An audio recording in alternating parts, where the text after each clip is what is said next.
I actually just remembered how this game goes. This is a crazy match y'all are about to see. This match is insane. That's what it means. That's the key. Now he's able to rip and tear. This is the team from our 100+ turn hyper offense match that you saw in a previous video versus a brand new team. I've never seen that in my life, and it just got a kill. What is that? Who does that? You have the flying type Registeel. Very cool. Yeah, Kyurem is the freeze-dry Pokemon. When you think freeze-dry, you think Kyurem, and you're gonna switch your water ground type.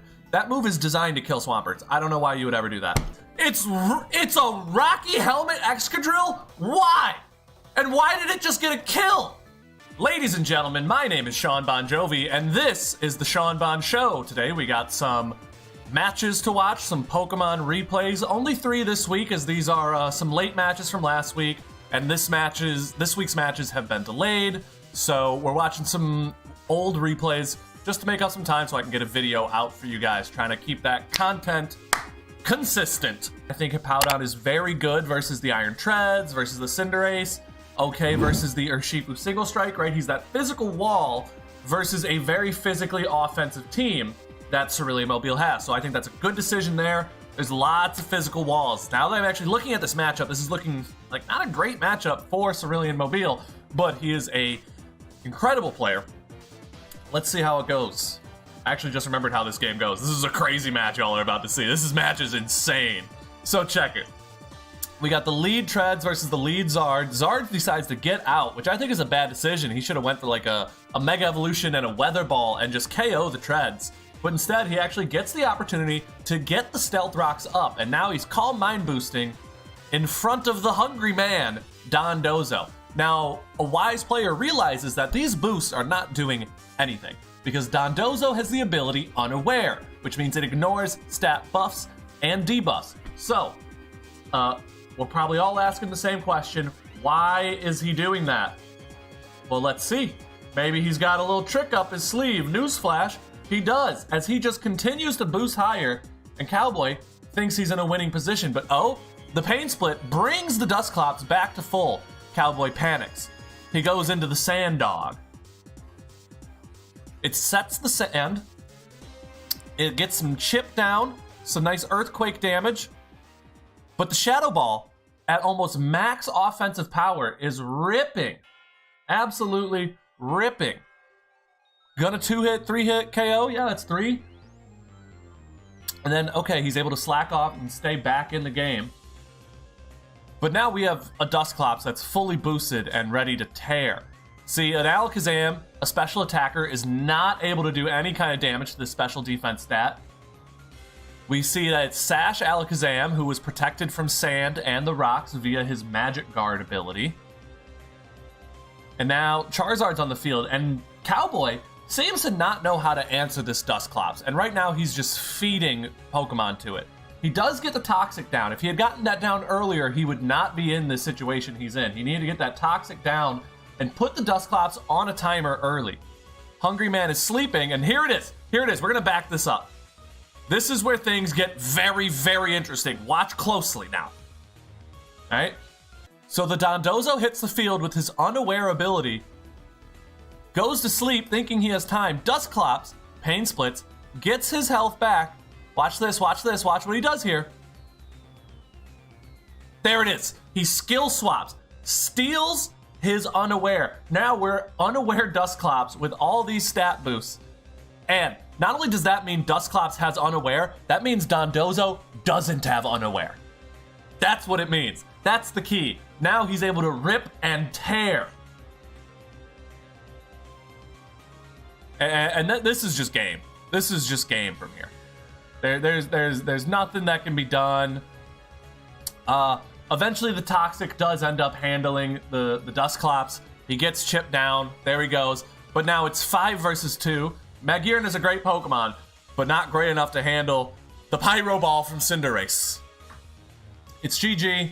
Another Pyro Ball rips, and that's game. Incredible 5-0 finish from the Cerulean. We got another match here. This match I have not yet seen the result of, but I heard it was exciting. This is the team from our 100+ turn hyper offense match that you saw in a previous video versus a brand new team. Obviously, we've seen this team before, but it now has Tauros Blaze on it. So let's see what Zelda has done with Tauros Blaze. We got the lead Doug trio, maybe getting some stealth rocks up versus the lead Tauros. Once again, this is the second match in a row now we've seen where one opponent has a type advantage on the lead, yet decides to switch out anyway. I'm not sure why people are doing this. So the Shaman comes out, starts ripping Seed Flares into the Doug trio, and the Stone Edge is actually a neutral attack to Shaman because of the grass typing protecting the flying typing, as it's able to just rip Seed Flares that could probably kill Skarmory, especially if it gets a flinch here. And a Miss Toxic. This is bad luck for Name Bad Word. Making some good switches. That Air Slash, that's tough. He's not able to get his webs down or paralysis, but Charizard is more than capable of handling a Shaman. Ooh, unless it gets flinched! Whoa! This is bad luck. This is looking tough. How is he going to be able to handle a Shaman? Pheromosa with the triple axle, just one-hit KO. Seems like maybe he should have went into this sooner, but he's getting some speed boosts. He's revealed a Life Orb. Steel type, U-turns. Takes a little Life Orb. You gotta be careful running moves like U-turn or Volt Switch with a Life Orb because you want to make sure you're doing more damage to your opponent than you're doing to yourself with your Life Orb. As the Toxapex comes in trying to stall out the Tauros. As the Tauros looks like a really bad matchup, I think this game might be over and over quick. The Doug trio Terra types into a ground to boost that damage and almost KO the Tauros. The Tauros gets slowed down by the Tangling Hair as Pheromosa comes in and rips a powerful close combat. Now faster than the rest of Zelda's team. Does Pheromosa have the power to handle this team? The Throat Chop KOs the Spectrier. We may be seeing a reverse sweep here, ladies and gentlemen. This is looking good. Lantern takes huge damage from the U-turn. Who do we go into but the Toxapex, who doesn't mind toxic damage, right? He's poison type, he can't get poisoned, so maybe a good matchup. Looks like Name Bad Word is trying to get a knockoff and try and prevent that leftover recovery. He does get the Citrus Berry off the Orthworm, lowering the amount of times he's going to be able to Shed Tail. But Name Bad Word kind of chokes here. Goes for a Protect on the Shed Tail. Now we have Amanda Buzz behind screens, but luckily Zelda's down to only her defensive Pokemon, right? With only their defensive Pokemon left, the Shed Tail isn't really doing too much, right? What do they have behind it? They're able to set Tailwind, but for who, right? It looks like the most oppressive Pokemon on Zelda's team right now is the Lantern, whereas there's a whole Pheromosa on the opponent's team. Zelda predicts the Gunk Shot and switches into its Steel type. Well done. Able to be immune to that attack. Looks like they're just trying to rip heavy slams, and this is how games have been going for Name Bad Word lately, where they start to just slow the game down with Toxapex, much like how our friend the Golden Boys, amateurs only, likes to slow the game down at the end with the Alamola. Looks like the Surf gets a KO. Now we're in a 2-on-2 situation. He's looking to get another U-turn off. If I'm Name Bad Word, I'm just ripping close combats at this point. Just ripping and tearing close combats. I wouldn't even want to be risking extra leftovers chip. I guess with the Pex out, I would want to focus on removing the leftovers. I want to remove the leftovers to prevent recovery just to ensure that my close combat can KO. Now we got the Weak Armor speed boosting Mana Buzz. If you're running a defensive Mana Buzz, you really want it to be overcoat to prevent things like sleep. Weak Armor is more for an offensive Mana Buzz, which is something you almost never see. You should almost never be seeing Weak Armor Mana Buzz. It's very strange. Yeah, this match is slow. How many turns do we think this is going to be? We're just waiting for the Pheromosa to hit the field, waiting for Zelda to be able to kill the Pex, which is going to take forever. He's terrified of switching directly. And so he's just letting the Toxapex whittle this team down as we go to 60 turns. Oh! We actually never even see the Pheromosa again. We go to 60 turns, and the Pex just manages to stall out the Mandibuzz and the Lantern. So a third week in a row of stall wins for Name Bad Word. GG. Goof Meek versus the Acquitted Ace. Another match I haven't seen yet. A strong Swampert lead versus Corviknight. Looks like he might get some Stealth Rocks up. No, instead goes for a flip turn as Corviknight Iron Defenses, raising his defense stat. But looks like that Spadef is lacking. The Fire Blast does a ton of damage as the burn really ensures that Corviknight is not going to be doing much this match. That's really stinky on a Iron Defense boosting Corviknight set. That's an early just Corviknight's kind of out for the rest of the game now, unless it's like Defog or something. Whereas Goof Meek looks to be running a more defensive variant of his team. He's got the Reggie, he's got the Swampert, the Venusaur, and the Goodra. This is a real defense team for him. Whereas normally he's got like Regieleki and Slitherwing and stuff. He's doing a good job of using his full roster, which is something we haven't always seen from him. We've often seen him struggling to use his full roster and just running the same sets every week. So I'm proud to see him using his full bench. It's fun to use those guys you don't always use, and it makes you more threatening of a player, to be more well-rounded. When your opponent looks at your team and sees that you're only using the same 6 or 7 every week, that gives them less prep work to do.